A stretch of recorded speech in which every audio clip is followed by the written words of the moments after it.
Hi friends, இன்றைக்கி நம்ம என்ன பார்க்க போகிறோம்னா ஒரு தேர் அலங்காரம் தான் பார்க்க போகிறோம். வாங்க எப்படி பார்க்கலான்னு பார்க்கலாம். ஃபஸ்ட்டு நம்ம வைக்க போகிறது கம்பி தேவைப்படும். பெரிய ஒரு கட்டு கம்பியை எடுத்து வச்சுக்கோங்க. முன்னெல்லாம் ஐஸ் குச்சி வச்சு வேலையை காட்டிகிட்டு இருந்தோம். இப்போ கம்பிக்கு வந்துட்டோம். கம்பி இப்போ தான் கிடச்சிருக்கு.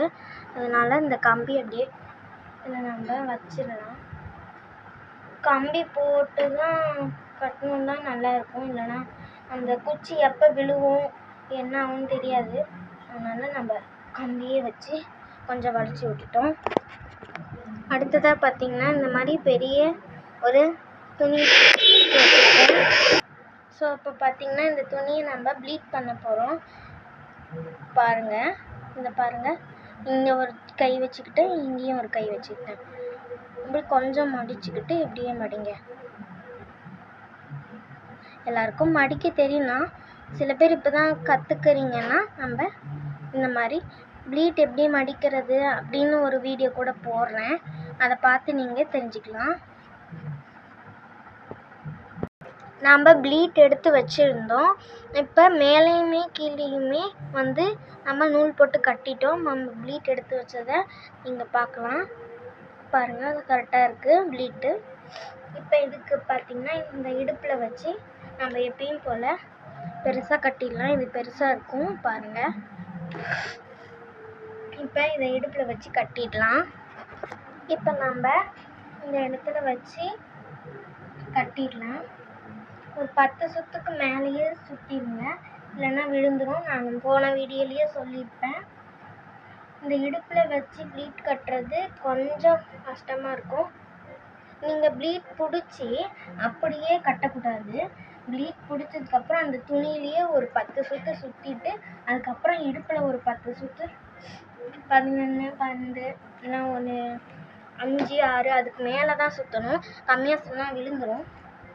இப்போ நம்ம சுற்றியாச்சு. மேலே இப்போ மாறாப்பு போடலாம். இப்போ பெரிய மாறாப்பு போடுறதுக்காக இந்த மாதிரி பெரிய துணி எடுத்து வச்சுருக்கோம். பார்ட்ரு மட்டும் இருக்குது. ரெட் கலரில் எந்த துணியும் இல்லை. இப்போ பார்ட்ரு மட்டும் இருக்குது. இப்போ அதை வச்சிடலாம். அதுக்கு முன்னாடி ப்ளீட் கட்டிட்டு வரலாம். நம்ம கட்டி வச்சுருந்தோம். அது கட்டினா தான் தாவணி பாவாடை மாதிரி இருக்கும். இது சாரின்னு சொல்லலாம், இல்லை தாவணி பாவாடைன்னு சொல்லலாம். இதெல்லாம் லாஸ்ட்டாக தான் நம்ம சரி பண்ண முடியும். இது அப்படி ரொம்ப அப்படி இப்படி இருந்தால் கொஞ்சம் மடிச்சிக்கலாம். இதெல்லாம் பார்த்திங்கன்னா ஃபினிஷிங்கில் இந்த பூ போடும் போது தான் இதெல்லாமே ஃபுல்லாக சரியாகும். இப்போ நம்ம மேலே மார்க் போட்டுடலாம்.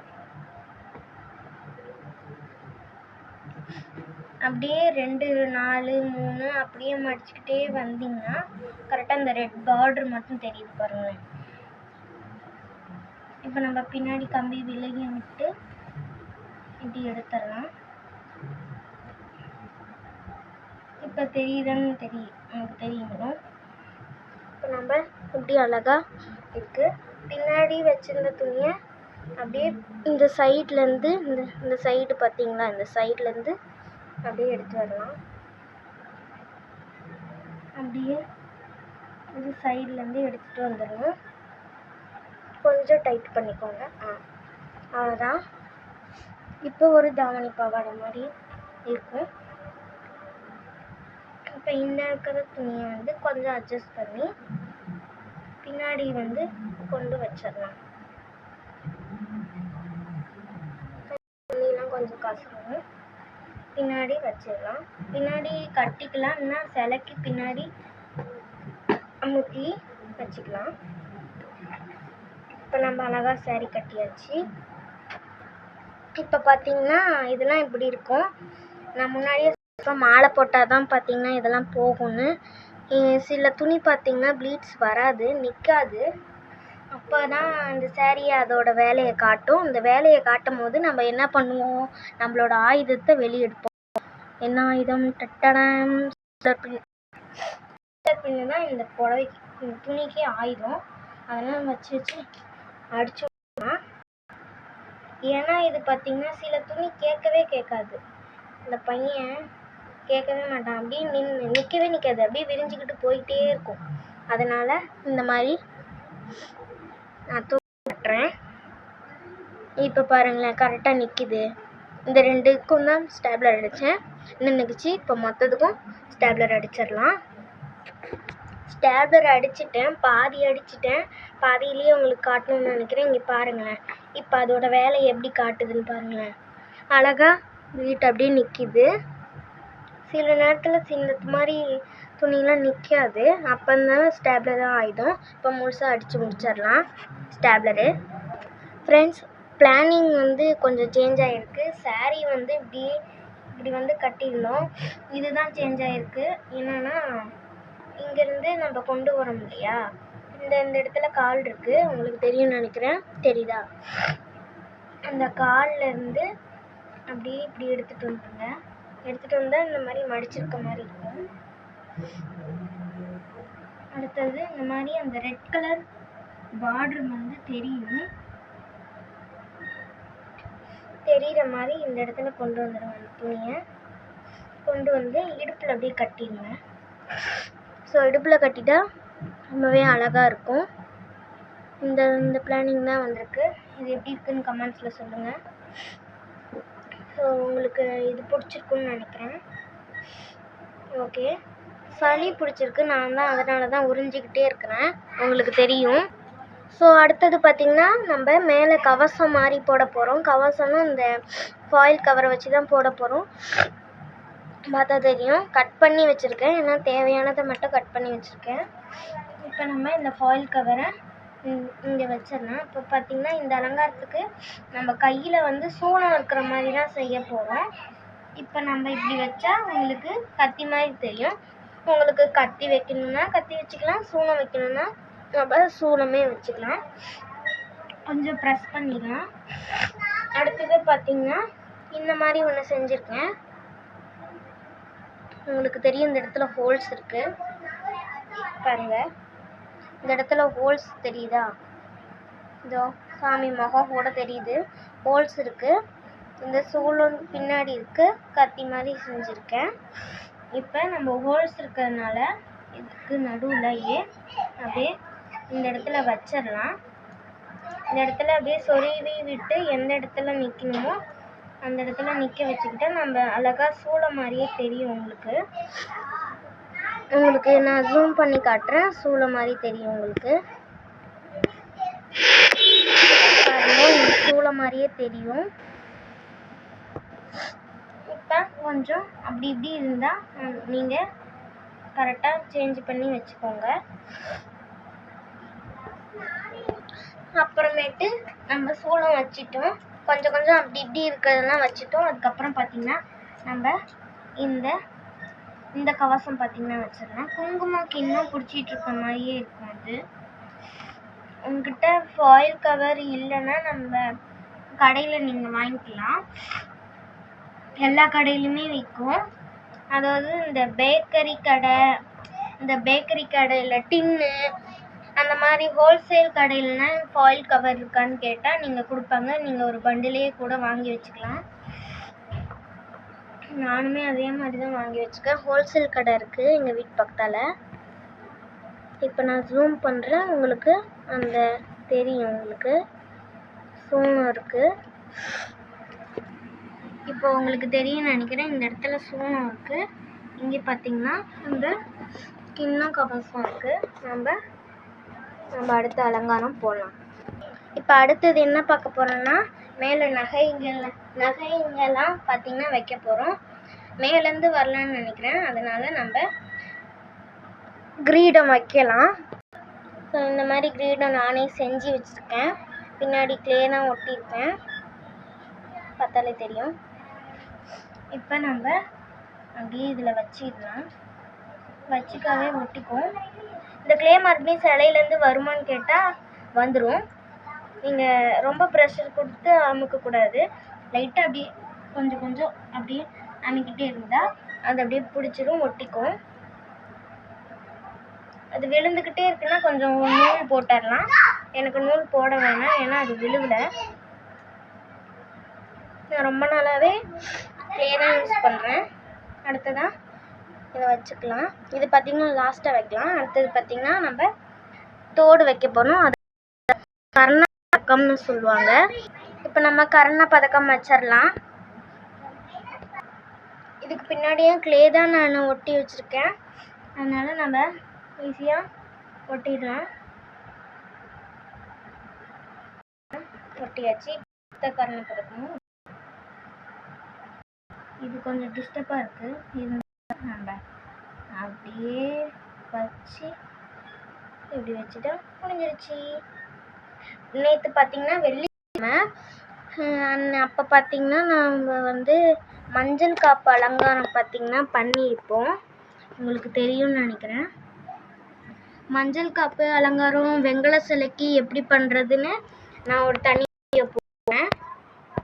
உங்களுக்கு மஞ்சள் காப்பு அலங்காரம் பண்ணுறது எப்படின்னு தனி வீடியோ உங்களுக்கு வேணும் அப்படின்னு நினச்சிங்கன்னா நீங்கள் கமெண்ட்ஸில் சொல்லுங்கள், நான் போடுவேன். இப்போ நம்ம இந்த ஒரு குட்டி நெக்லஸ் பார்த்திங்கன்னா போட்டாச்சு. இது பார்த்திங்கன்னா இந்த மாங்காய் செயின் நீங்கள் செட்டு பார்த்துருப்பீங்க, அதோட இது நான் சிலைக்கு மட்டும் அலங்காரம் பண்ணுறதா இருந்தால் இதை ஃபஸ்ட்டு போட்டுருவேன். உற்சவ அலங்காரத்துக்காக போடணுன்னா இதை தான் போடுவேன், ஏன்னா உற்சவ அலங்காரத்துக்கு இருக்கிறதுனால நம்ம இதை போடுவோம். அடுத்தது பார்த்திங்கன்னா நம்ம இதை தான் வைக்க போகிறோம். இதை வச்சுட்டு அதுக்கப்புறமா இந்த காசு மாலை இருக்குது. நான் பார்த்திங்கன்னா ஃபஸ்ட்டு இந்த காசு மாலை தான் பாருங்க. நான் ஆடி 1 அப்போ அலங்காரம் பண்ணணும்னே சொல்லிட்டு இருந்தேன், ஆனால் இந்த நகை செட்டு பார்த்திங்கன்னா ஆடி 1 அப்போ வராது அப்படின்னு சொல்லியிருந்தாங்க. எல்லாருமே ஆடி 1 பாட்டாக வச்சுட்டு இருந்தாங்க. நான் வைக்கணுமே, நான் நகை வந்தால் தான் அலங்காரம் பண்ணுவேன்னு ஒரு பிடிவாதமாக இருந்தேன். அதே நிறைய கரெக்டாக வந்துருச்சு. இப்போ எப்படி போகிறதுன்னு தெரியலையே, என்னடா பண்ணுறது. கரெக்டாக ஆடி 1 அப்போ வந்தது இந்த காசு மாலை. எனக்கு ரொம்பவே சந்தோஷம் இருந்துச்சு. இப்போ பார்த்திங்கன்னா நம்ம இந்த பெரிய காசு மாலையுமே போட்டுட்டோம். அடுத்தது நம்ம போகிறது இதோ தான். இதை இந்த இடத்துல வச்சுட்டு நம்ம அடுத்தது மாலையெல்லாம் சாத்த ஆரம்பிச்சிடலாம். இப்போ பார்த்திங்கன்னா இந்த டாலரும் போட்டாச்சு. அடுத்தது இந்த நகையை போட்டுடலாம். இந்த மேலே இருக்க இந்த போட்டுடலாம். மேலே பின்னாடி ஸ்க்ரீன் துணி போடணும். ஸோ இப்போ அடுத்ததாக பார்த்திங்கன்னா இந்த துணியை பார்த்திங்கன்னா அந்தாண்ட அப்படியே இந்த இடத்துல இப்படி வர மாதிரி நம்ம போட போகிறோம். அதுக்கு முன்னாடி இந்த துணியை போட்டுடலாம். இப்போ நம்ம இந்த துணியை பார்த்திங்கன்னா போட போகிறோம். இந்த துணியை பற்றி இப்படி போட்டுட்டு அதுக்கப்புறம் இப்படி வந்து எடுத்து வச்சுக்கணும். இதே மாதிரி 2 பக்கமும் இப்படி வச்சு ஒட்டிடலாம். இப்போ நம்ம இந்த ப்ளூ கலர் துணியை போட்டுட்டோம். அடுத்ததான் இந்த ப்ரௌன் கலர் துணியை பார்த்தீங்கன்னா போட போகிறோம். இந்த ப்ரௌன் கலர் துணி பார்த்திங்கன்னா நான் வெல்வெட்டில் இந்த துணி பார்த்திங்கன்னா ஒட்டியிருக்கோம். ரெட் கலர் வெல்வெட் இந்த இடத்துல ஒட்டியிருக்கோம். அதை பிரித்து எடுத்துக்கிறேன். அது ஒரு பக்கம், இது ஒரு பக்கமாக புஸ் புஸ்ன்னு இருக்கும். இது எனக்கு பார்த்திங்கன்னா ரொம்பவே பிடிக்கும். துணி போட்டால் வெறும் பூ மாலையே ஃபுல்லாகவே மறைச்சிரும் இந்த பிளாக் கலர் துணியை. அப்போத்துக்கு இதை போடுறோம்னா மாலை போடாமையே இது போட்டால் மாலை அப்படி இப்படி அங்கேயும் இங்கேயும் போயிட்டே இருக்கும். போட்டுட்டா அப்படி நின்று, அதனால தான் இந்த துணியை பார்த்து போட்டுறணும்.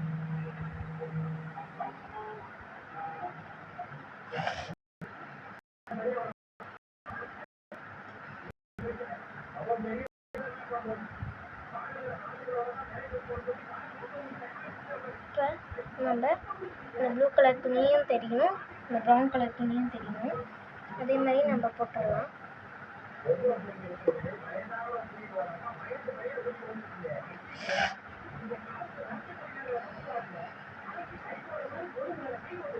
இப்போ நம்ம போட்டாச்சு.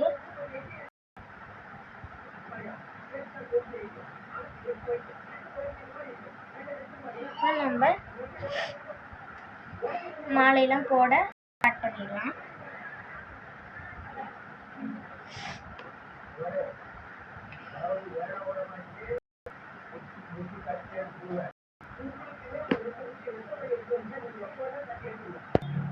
இப்போ நம்ம இந்த மாலை போட்டுடலாம்.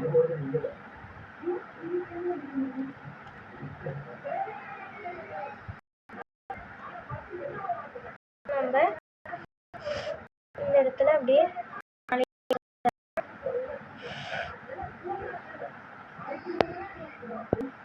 அடுத்ததா இந்த மாலையை போட போறோம்.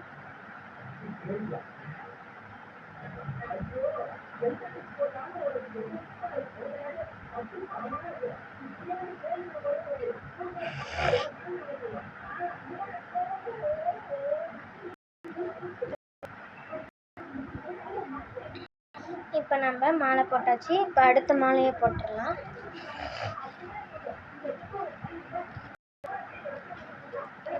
அடுத்த மாலை போட்டுடலாம். இந்த மாலை பார்த்தீங்கன்னா பிளாஸ்டிக் மாலை. பிளாஸ்டிக் பூ கூட சொல்லலாம். அதே மாதிரி தான்.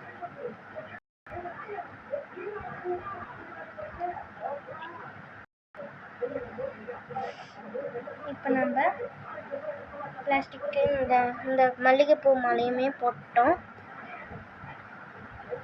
மல்லிகைப்பூ மாலை போட்ட இந்த மாலை பிளாஸ்டிக் மாலை போட்டோன்னா தான் செம்மையாக இருக்குது. அடுத்ததாக நம்ம கையாலேயே செஞ்ச பெரிய உள்ளன் நூல் மாலை அதுவுமே போட்டுடலாம்.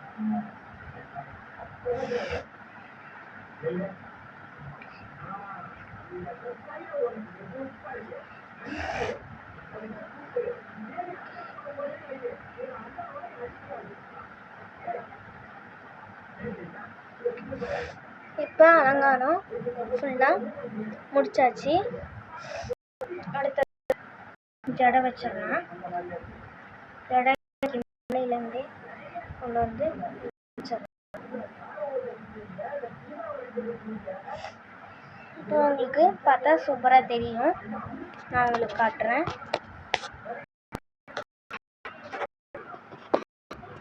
பாருங்க, அம்மன் சூப்பராக இருக்காங்க.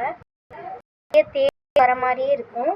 தேர் அலங்காரம் நம்ம சூப்பராக முடிச்சாச்சு. இந்த வீடியோ உங்களுக்கு பிடிச்சிருந்தா நம்ம சேனலை லைக் பண்ணுங்க, ஷேர் பண்ணுங்க. முக்கியமாக நம்ம பிடிச்சிருந்தா சப்ஸ்கிரைப் பண்ணிக்கோங்க. பாய் பாய்.